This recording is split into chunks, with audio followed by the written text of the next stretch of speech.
इसी प्रकार से हिंदुओं को ये चाहिए कि जब भी किसी दलित के द्वारा कोई मंदिर या कोई मूर्ति छू ली जाए तो वो उसको जो है नष्ट कर दें, खत्म कर दें, वहाँ उसको रहने न दें। ना रहेगा बांस ना बजेगी बांसुरी।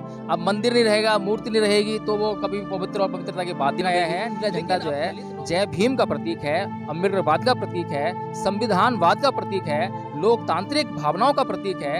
यह जो नीला झंडा है इस देश में समानता का प्रतीक है, समता का प्रतीक है, इस देश के लोगों की सच्ची भावनाओं का प्रतीक है। इसको तो वहाँ होना ही चाहिए। इसमें माहौल बन रहा है उसको व्यवस्थित करें और लोगों को बताएं कि क्या धर्म है, क्या अधर्म है, क्या सांप्रदायिकता है, क्या पवित्रता है, क्या अपवित्रता है। ये लोग जो गाली गलौज करने वाले लोग हैं, ये लोग जो असभ्यतापूर्ण व्यवहार करने वाले लोग हैं, अपने आप को पवित्र कहते हैं।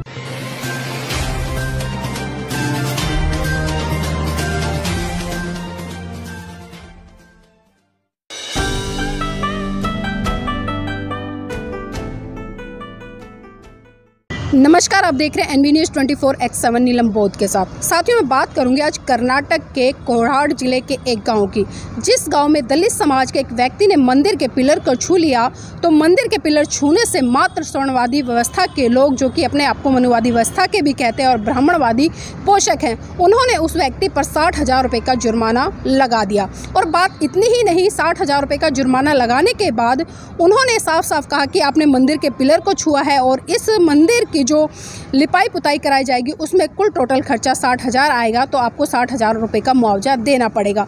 इस घटना से साथियों, जो बहुजन समाज के लोग थे, अक्सर हमने देखता है, चाहे तो वो पुलिस थानों में जाते हैं, कंप्लेंट होती है, FIR होती है, या संगठन रोडों पर आंदोलन करते हैं, लेकिन उस बहुजन समाज के परिवार ने एक बहुत बड़ा काम ऐसा किया जिससे कि बहुजन समाज को एक दिशा व दिशा देने का काम किया। साथियों, जब उस परिवार पर 60,000 रुपये का जुर्माना किया गया तो उस परिवार ने अपने घर पर आकर जिन देवी देवताओं की वो पूजा करता था, जिन देवी देवताओं ने उसकी रक्षा नहीं की, जिन देवी देवताओं के कारण और जिस धर्म के कारण उनके ऊपर 60,000 रुपये का जुर्माना लगाया, उन देवी देवताओं को उन्होंने अपने घर से बाहर निकालने का काम किया। और जिस मंदिर में उन्होंने उन देवी देवताओं को वास कराया हुआ था, वहाँ पर उन्होंने महाकारुणिक तथागत बुद्ध और परम पूज्य बाबा साहब की एक तस्वीर को स्थापित करने का काम किया। और साथियों, इतना ही नहीं, गाँव के लोग इकट्ठे होते हैं। और मैं आपकी जानकारी के लिए बता दूं कि उस गाँव में मात्र बहुजन समाज के जो लोग थे उनके 10 या 15 परिवार हैं और जो 50-60 परिवार है वो मनुवादी व्यवस्था के लोगों के हैं। लेकिन लोग संगठित हुए और संगठित होकर उन्होंने अपनी एकता का परिचय देते हुए उस मंदिर पर, जिस मंदिर पर एक पिलर छूने पर 60,000 रुपये का जुर्माना लगा था, उस मंदिर से साथियों बहुजन समाज के लोगों ने भगवा झंडा हटाकर वहां पर जय भीम का नीला झंडा स्थापित कर दिया। और ये वीडियो साथियों आपने सोशल मीडिया पर बहुत तेज़ी से वायरल होती देखी होगी। तो इसी विषय पर चर्चा करने के लिए आज मेरे साथ में एडवोकेट जय भीम प्रकाश जी, उन्हीं से जानना चाहूँगी। सर, हमने अक्सर देखा कि क्रांति के बाद में प्रतिक्रांति जरूर होती है और कुछ प्रतिक्रांतियाँ तो ऐसी होती है जो समाज में या देश में या मैं कहूँगी कि राष्ट्र में एक बहुत बड़ा संदेश देने का काम करती है। तो इस घटना को आप किस तरह से देख रहे हैं? देखिए नीलम जी, जो क्रांति की बात आपने कही है, क्रांति एक बदलाव के लिए होती है और बदलाव हम जानते हैं कि जो चीज़ें गलत हो जाती हैं, जो व्यवस्था गलत हो जाती है, उसको ठीक करने के लिए क्रांति की आती है। लेकिन उस ठीक की हुई, यानी जो पहले व्यवस्था गलत थी उसको ठीक कर दिया गया है, लेकिन ठीक करी हुई व्यवस्था को कुछ लोग ठीक नहीं मानते हैं, उनकी नज़र में वो ठीक नहीं होती है, वो उसको पुनः उसी स्थिति में लाना चाहते हैं जिस तरह से वो थी। तो भारत के अंदर ये स्थिति हमें बहुत ज़्यादा देखने को मिलती है कि यहाँ पर क्रांति के ऊपर प्रतिक्रांति हमेशा होती रहती है, जबकि उसके पीछे क्या लॉजिक है, क्या तर्क है, क्या सही है, क्या गलत है, इस बात को कभी सोचा नहीं जाता है। और जहाँ तक ये मंदिर का मामला है, मंदिर का मामला जो है अशुद्धता से जुड़ा हुआ है, अपवित्र से जुड़ा हुआ है। मंदिर जो है वो उस बच्चे के हाथ लगाने से अपवित्र हो गया और मैं भी मानता हूँ कि हाँ, वास्तव में मंदिर जो है अपवित्र हो गया था। लेकिन जिस प्रकार से हिंदुओं ने उसको शुद्ध करने का काम किया है कि उसकी लिपाई पुताई कर दी, शुद्ध हो गई। भाई लिपाई पुताई जब करते हैं, जब जो है कोई दीवारें गंदी हो गई हों, वो गंदगी दिखाई दे रही हो, उस बच्चे के जो हाथ वहाँ पे लगे, वो अगर वहाँ पे उसके हाथ छप गए होते मान लीजिए, तो उसी पोर्शन को मतलब कर दिया जाता लिपाई पुताई उसकी जो है, तो वो ठीक हो जाता। लेकिन ऐसा नहीं है। ऐसा है कि उसके बच्चा जो है, क्योंकि वो अछूत माना जाता है, दलित माना जाता है, नीच जाति का माना जाता है, तो उसके छूने से वो पूरा का पूरा मंदिर जो है वो अपवित्र हो गया था। और मैं ये मानता हूँ कि हिंदुओं ने जिस तरह से लिपाई पुताई करके जो है उसको शुद्ध करने का काम किया, वो पॉसिबल नहीं है, बल्कि उस मंदिर को वहाँ से तोड़ देना चाहिए। हटा देना चाहिए। जिस प्रकार से कि गणेश जी की मूर्ति जब दलित के द्वारा छुई गई तो उसको जो है वो पानी में बहाकर उसको विसर्जित कर दिया, उसका नष्ट कर दिया, ना रहेगा बांस ना बजेगी बांसुरी। इसी प्रकार से हिंदुओं को ये चाहिए कि जब भी किसी दलित के द्वारा कोई मंदिर या कोई मूर्ति छू ली जाए तो वो उसको जो है नष्ट कर दें, खत्म कर दें, वहाँ उसको रहने ना दें। ना रहेगा बांस ना बजेगी बांसुरी। अब मंदिर नहीं रहेगा, मूर्ति नहीं रहेगी तो वो कभी पवित्र और पवित्रता की बात ही नहीं उठेगी।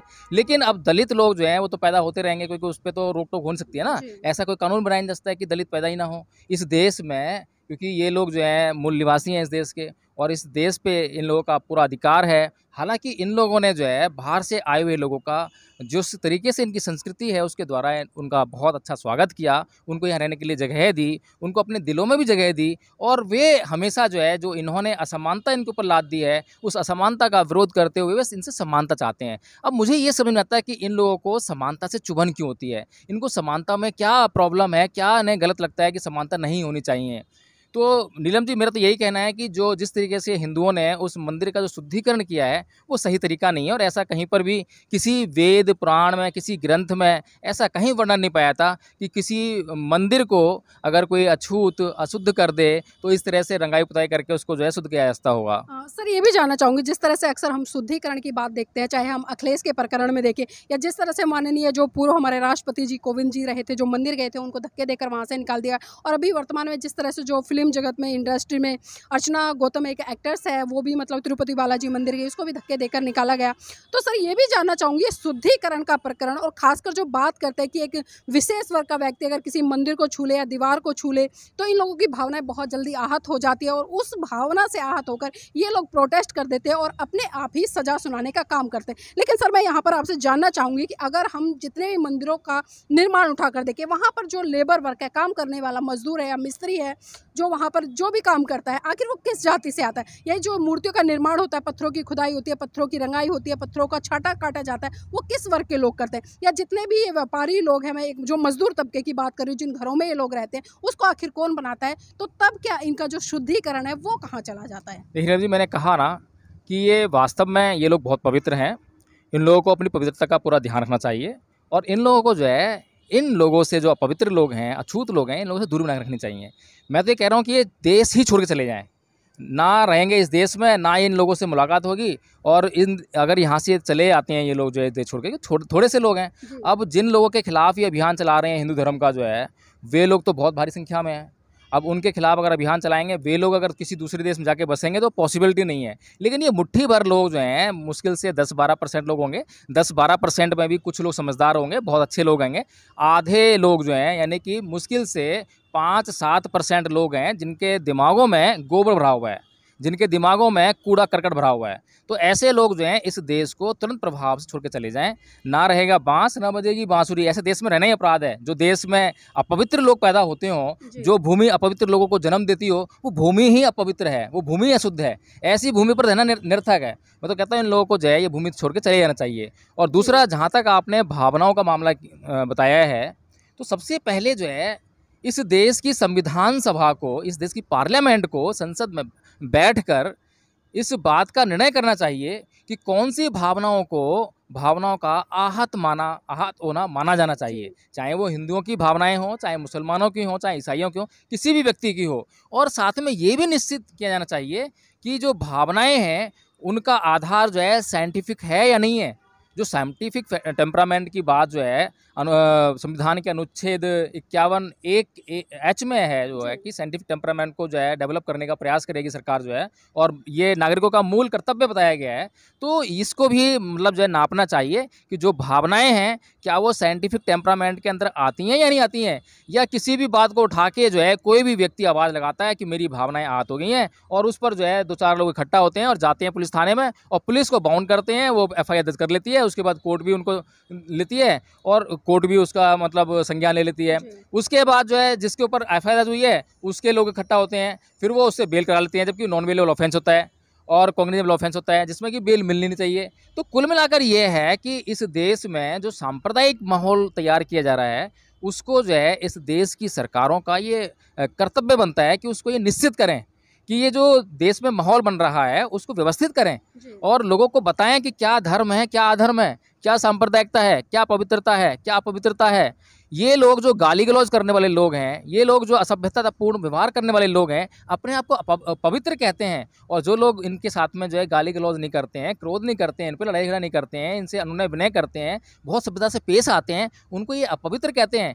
ऐसे लोगों को सरकार को चाहिए कि तुरंत प्रभाव से या तो जेल के अंदर डाल दे या इस देश से देशद्रोह का मुकदमा लगा के इस देश से बाहर कर दे। जी सर, जाते जाते आखिरी सवाल लेना चाहूंगी। जिस तरह से बहुजन समाज के लोगों ने प्रतिक्रिया दिया कि वहां से भगवा झंडा उतारकर जय भीम का नीला झंडा लगा दिया है, क्योंकि क्रांति के बाद प्रतिक्रांति जरूर हुई है, जो कि मैं ये कहूँ, अगर मैं आकलन करूँ इस घटना को लेकर, तो कहीं ना कहीं बहुजन समाज जब तक मजबूती के साथ में इन लोगों का सामना नहीं करेगा, तब तक इस तरह के अत्याचार, शोषण या जो भी घटनाएं घट रही हैं वो नहीं घटेंगी। तो इस संदेश को और इस घटना को देखते हुए सर समाज को क्या मैसेज देना चाहेंगे? देखिए नीलम जी, पहले तो आप अपनी बात को सही कीजिए कि आपने कहा है कि क्रांति के बाद प्रतिक्रांति होती है। ये जो घटना है, ये क्रांति के बाद प्रतिक्रांति नहीं है, ये बल्कि प्रतिक्रांति के बाद क्रांति है। यानी कि क्रांति वह है जो गलत व्यवस्था है उसको सही करने की व्यवस्था है। भगवा झंडा जो है वो एक गलत व्यवस्था है। इसको बार बार जो है इस देश के लोगों ने जांचा है, देखा है, महसूस किया है।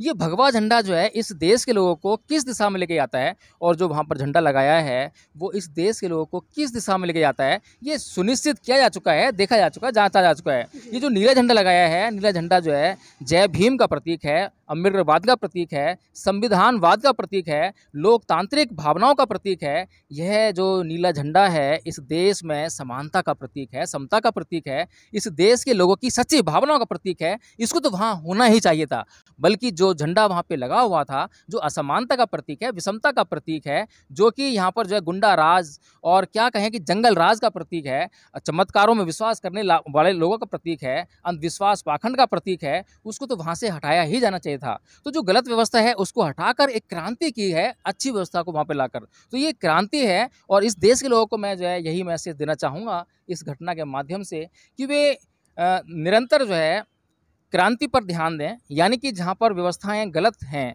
चाहे वे धार्मिक व्यवस्थाएं हैं, चाहे परंपराओं का रूप ले चुके हैं, चाहे रूढ़ियों का रूप ले चुके हैं, किसी भी तौर तरीके से वे परंपराएं या बातें फॉलो की जा रही हैं जो कि गलत हैं, उनका आप जो है बिल्कुल शांतिपूर्वक ढंग से, लोकतांत्रिक ढंग से, संवैधानिक ढंग से, कानूनों का पालन करते हुए आप उनका विरोध जरूर कीजिए, क्योंकि विरोध करना हमारा अधिकार है। और विरोध करते वक्त आप कभी भी ये मत सोचिए कि कौन क्या कहेगा, किसकी भावनाएं आहत होंगी। जिसकी भावनाएं गलत हैं और उसकी भावनाएं अगर आहत होती हैं तो होने दीजिए, क्योंकि जब तक हम शराबी को, चोर को, डाकू को, हत्यारे को, बलात्कारी को पकड़कर जेल में नहीं डालेंगे, उसको पनिश नहीं करेंगे, तब तक जो है समाज की रक्षा और सुरक्षा उनसे सुनिश्चित नहीं की जा सकती है। अब अगर चोर, उचक्के, गुंडे, बदमाश, हत्यारे, बलात्कारी की भावनाएं अगर इस बात से आहत होती हैं, उनको अपमान महसूस होता है, तो ये उनको सोचना है कि उनको क्राइम करने से अपने आप को रोकना पड़ेगा। जी, बहुत बहुत धन्यवाद सर आज की हमारी इस चर्चा में जुड़ने के लिए। तो साथियों देखिए, जिस तरह से सर ने अपनी बात को रखा, आप सबने